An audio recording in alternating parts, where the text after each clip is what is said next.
Yes guys, इथे मी पहिल्यांदाच गेले होते. कुठे ते नक्की सांगते. तर आज मस्तपैकी ब्रेकफास्टमध्ये वडापावच घेतला, कारण लेट उठल्यामुळे संडे असल्यामुळे जरा ब्रेकफास्ट असाच रफटफ नव्हता.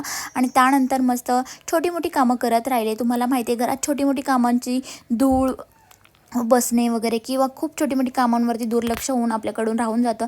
तर आज मस्त संडे होता, तर अशा छोट्या मोठ्या कामांकडे भरपूर लक्ष दिलं गेलं.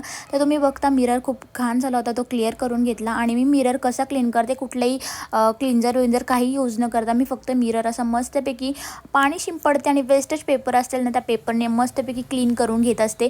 तर तुम्ही पण असं ट्राय करा. मिरर बघू शकता अगदी क्लीन आणि चकाचक असा होतो, आणि नक्कीच ट्राय करा असं. आणि मी आज दुपारच्या जेवणात केला होता मस्तपैकी फ्राईड राईस, आणि फ्राईड राईस खाल्ल्यानंतर आम्ही गेलो होतो एका ठिकाणी. कुठलं ठिकाण ते तुम्ही पुढे बघू शकता. आणि अशी प्लेस आहे की जी मी घरी इथे लोणावळ्यामध्ये राहूनसुद्धा मी तिथे गेली नव्हती, आणि अक्षरशः खूप छान अशी प्लेस होती. तिथे गेल्यावर मन अगदी प्रसन्न झालं, वातावरण खूप छान होतं.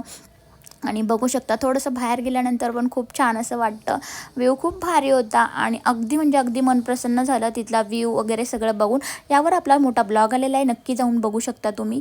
आणि असेच माझे नवनवीन व्हिडिओ तुमच्यापर्यंत येतच जातील. सबस्क्राईब करायला विसरू नका. आणि मस्तपैकी रात्री चिकनचा बेत होता, सो चिकनची भाजी वगैरे केली आणि जेवण केलं. असा काहीसा दिवस होता. बाय गाईज, कीप वॉचिंग आणि सबस्क्राईब करायला बिलकुल विसरू नका. भेटूयात नेक्स्ट ब्लॉगमध्ये. Stay tune.